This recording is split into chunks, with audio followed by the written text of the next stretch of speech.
नमस्कार साथियों, मेरा नाम है नितिन और आप देख रहे हैं मेरा YouTube चैनल भोजन क्रांति स्टेटस। साथियों, आज दिनांक 2 मार्च 2024 को भीम आर्मी चीफ और आजाद समाज पार्टी के राष्ट्रीय अध्यक्ष एडवोकेट चंद्रशेखर आचार्य जी नगीना लोकसभा के निम्न गांवों में प्रचार प्रसार के लिए पहुंचे, जिनमें कस्बा नूरपुर के मोहल्ला गांधीनगर, गांव हजरत नगर, गांव पीपला जागीर, गांव हसोपुरा में अपनों के बीच पहुंचे और उनसे बातचीत की और भविष्य में आने वाली कठिनाइयों में वह नगीना की जनता के साथ हैं यह विश्वास दिलाया।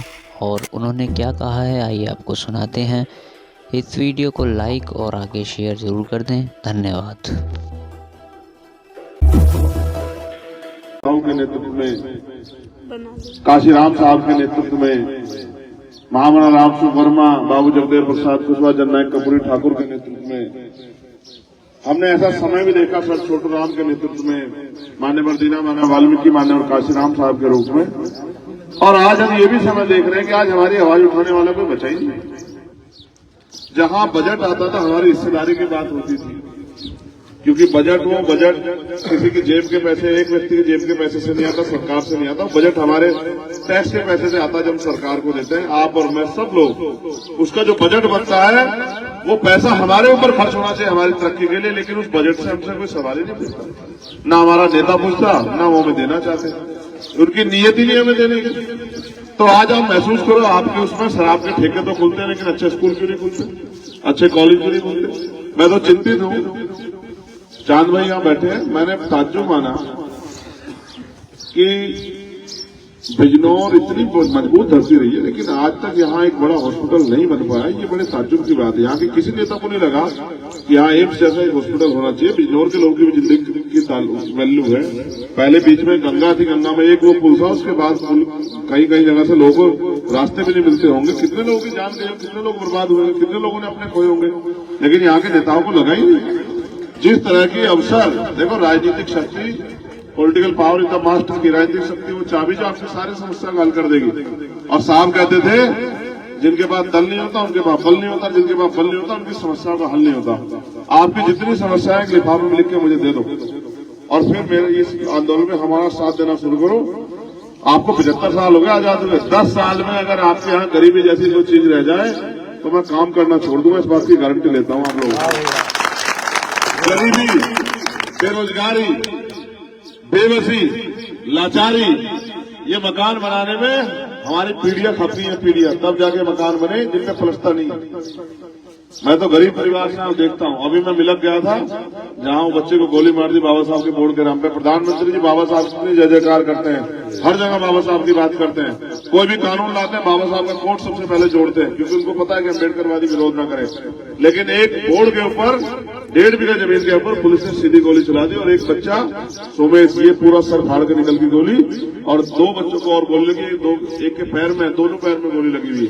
और उन माँ बहनों को पुलिस ने लाठियों से पीटा। वो पुलिस अपनी मर्जी से नहीं करती है, सब कुछ सब सरकार के सहारे में होता है। सरकार जो आदेश देती है उसी तरह से होता है। वरना आप देखो, जिनकी सरकार है वो भी आंदोलन करते हैं। आपने कई अधिकारी देखोगे पिटते में। मैंने तो एक चुनाव के समय देखा, जब चुनाव चल रहा था उसका एमएलसी का, जिला पंचायत का, तो एक सीओ या एडिशनल था, उसको थप्पड़ मारा बीजेपी के एक नेता ने, कुछ भी नहीं हुआ। यहां अगर आपकी लाठियों का उन्होंने विरोध कर दिया तो आपने गोली चला दी। ये सब सरकार के सहारे में होता है। आज हम कमजोर हैं तो हमारी खाल खींची जा रही है, कल हम ताकतवर हो जाएंगे, ये अधिकारी कर्मचारी हमारे घर के बाहर खड़े होकर हमें सलाम करेंगे। आज हम मजबूरी में उनके दफ्तरों में खड़े होते हैं, जबकि वो कर्मचारी हमारी सेवा के लिए इसमें तनख्वाह मिलती है। आपका अगर आप किसी को मेहनत मजदूरी करने के लिए लाते हो, उसको पैसा देते हो, तो आप वो आपके हिसाब से काम करता है या आप उसके हिसाब से काम करते हो? आप बताओ भाई, किसके हिसाब से कौन काम करता है? जो पैसा देता है उसके हिसाब से काम होता है या जो पैसा लेता है उसके हिसाब से काम होता है? बताओ। तो यहाँ देखो, जिनको हम तनख्वाह देते हैं वो हमारे मालिक बन गए। हम उनके दफ्तरों में 2-2 घंटे खड़े रहते हैं, वो आराम से बैठ के फोन में गेम खेलते रहते हैं। जब उनका मन होता मिलते हैं, हमारे कागज को उठा फेंक देते हैं हमारे मुंह पे, और जो अधिकार हमारे बैठते वो नहीं देते। ये तब तक चलता रहेगा जब तक आप अपनी राजनीतिक हैसियत को नहीं समझोगे। ये लोकतंत्र है, आपके अंगूठे में ताकत है। और 2 तरह के नुकसान हो रहे हैं, मशीन के नुकसान, मशीन के फायदे तो नुकसान भी। एक मशीन आई तो मजदूरों की मजदूरी चली गई। जो काम 20 दिन में करते थे मजदूर, वो 2 दिन में मशीन कर देती। आपकी जरूरत ये वोट का जो अधिकार है, ये बाबा साहब अम्बेडकर ने संविधान में इसलिए दिया है कि आप इस वोट की ताकत से अपने आप को मजबूत करो। जो फैसले आज वोट की ताकत में आके भारतीय जनता पार्टी के लोग आपसे खिलाफ ले रहे हैं, उन फैसलों को वोट की ताकत से बदला जा सकता है। ये जुल्म ज्यादती तभी तक चलेगी जब तक हम लापरवाह रहेंगे, और जिस दिन हम जिम्मेदार हो गए, जिस दिन हमने हालातों को समझ के फैसले लेने शुरू किए, मैं आपको लिख के देता हूं कि जुल्म ज्यादती भी रुक जाएगी। आज हम जो नौजवान लोग हैं वो इस देश में रोटी रोजगार की व्यवस्था कर लेंगे, लेकिन आने वाली पीढ़ियों का क्या होगा, कभी हमने इसके बारे में सोचा? ये जो बच्चे इतनी बड़ी संख्या में यहां हैं, क्या वो इस देश में आजादी की जिंदगी जी पाएंगे? क्या उनको पढ़ने के लिए अच्छे तालीम के लिए अच्छे स्कूल, अच्छे कॉलेज और समस्या बीमारी होने पर अच्छे इलाज की व्यवस्था हो पाएगी? क्या उनको मुल्क में करने के लिए कारोबार रोजगार की आजादी रहेगी?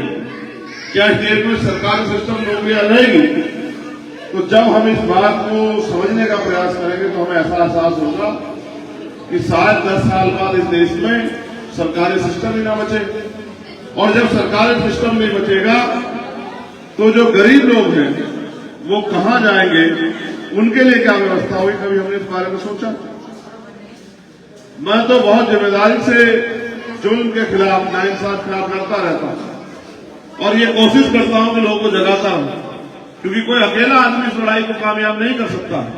लेकिन अगर हम मिलजुल जाएं और सब लोग मिलकर इस लड़ाई के खिलाफ इनकलाब करें तो शायद ये लड़ाई कामयाब हो सकती है। आज आपने मुझे यहां बुलाया, कई घंटे इंतजार किया। मैं तो आपसे पूछना चाहता हूं कि आप इस मुल्क में उस दिन का इंतजार कर रहे हैं जब हम इस अपने मुल्क में 2 दर्जे के नागरिक बन जाएंगे? जब जो धार्मिक आजादी संविधान ने हमें दी, कारोबार करने की, पढ़ने की, तरक्की करने की आजादी दी, जब वो छिन जाएगी तब क्या उसके बाद हम लोग उस दिन का इंतजार हम लोग कर रहे हैं, या उसके बाद हम लोग लड़ेंगे? आज अपने मुल्क में हम लोग क्या सह रहे हैं, ये आप सबसे छिपा हुआ नहीं। हमारा तो ये प्रयास है कि ये लड़ाई कामयाब हो, लेकिन ये लड़ाई बिना। बहुजन समाज से जुड़ी ऐसी ही खबर पाने के लिए वीडियो को लाइक, कमेंट, शेयर और चैनल को सब्सक्राइब जरूर कर लें, और बेल आइकन दबाना ना भूलें ताकि आपको नोटिफिकेशन मिल सके।